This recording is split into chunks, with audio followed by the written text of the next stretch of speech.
বন্ধুরা, welcome to my channel. এখন কথা বলবো ইন্ডিয়া ভার্সেস ওয়েস্ট ইন্ডিজের ম্যাচ নিয়ে। করেঙ্গে ইয়া মরেঙ্গে এই মন্ত্রে উদ্বুদ্ধ হয়ে ভারত মরণ বাঁচন ম্যাচে জ্বলে উঠল।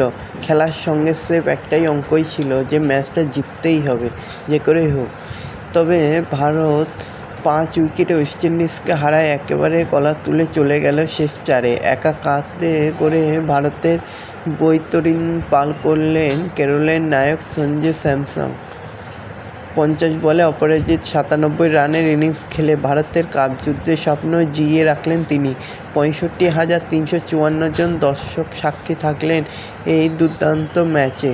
তো বন্ধুরা, এরকমই সব খেলার খবর প্রতিনিয়ত জানতে হলে চ্যানেলটিকে অতি শীঘ্রই লাইক, কমেন্ট, সাবস্ক্রাইব করতে ভুলো না।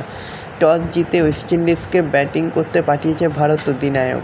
ভালোই শুরু করেছিল দুই ওপেনার শাই হোপ ও রস্টন চেস। পাওয়ার প্লেতে ওয়েস্ট ইন্ডিজকে তুলে নিয়েছিল বিনা উইকেটে হারিয়েই 45। সপ্তম ওভারে ভারতের প্রথম সাফল্য এনে দেন বরুণ চক্রবর্তী। ভালো শুরু করেও হেটমায়ার আউট হলেন 27 রানে। এই ওভারে হেটমায়ার সহ 2 উইকেট নিয়ে ভারতকে ম্যাচে ফেরালেন বুমরা। জেসন হোল্ডার ও রোপম্যান পাওয়েলের পঞ্চম উইকেট গড়লেন 76 রানের পার্টনারশিপ। ওয়েস্ট ইন্ডিজকে 200-র মধ্যে আটকে রাখলেও সাদামাটা বোলিং ভারত ইউনিটের। 20 ওভারেই 195 রান তুলেছে ওয়েস্ট ইন্ডিজ। ব্যাট করতে নেমে শুরুতেই আউট হন অভিষেক শর্মা। 10 চলেনি ঈশানের ব্যাটও। 10 বিশ্বকাপে একমাত্র আমেরিকার ম্যাচ বাদ দিয়ে প্রতি ম্যাচে ফ্লপ অধিনায়ক সূর্য। আজও করলেন 18।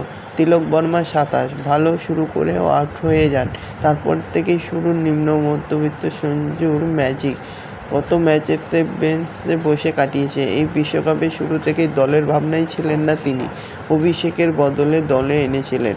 আজ যেন যাবতীয় অপমান এবং যাবতীয় ব্যর্থতাকে উড়িয়ে দিয়ে তিনি দেখিয়ে দিলেন তার ব্যাটিং। এর আগে ভারতের হয়ে রান তাড়া করে সবথেকে সফল ইনিংস ছিল বিরাট কোহলি। 2022 সালে পাকিস্তানের বিরুদ্ধেও এমসিজে কোহলি করেছিলেন 82। আজও তাকেও টপকে গেলেন সঞ্জু। ম্যাচের সেরাই হলেন তিনি, আর ভারতকে সেমিফাইনালে পৌঁছে দিলেন। তো ভারত এভাবেই খেলুক, আরও ভালো খেলুক, এটাই চাই। এরকমই সব খেলার খবর প্রতিনিয়ত জানতে হলে চ্যানেলটিকে সাবস্ক্রাইব করতে ভুলো না।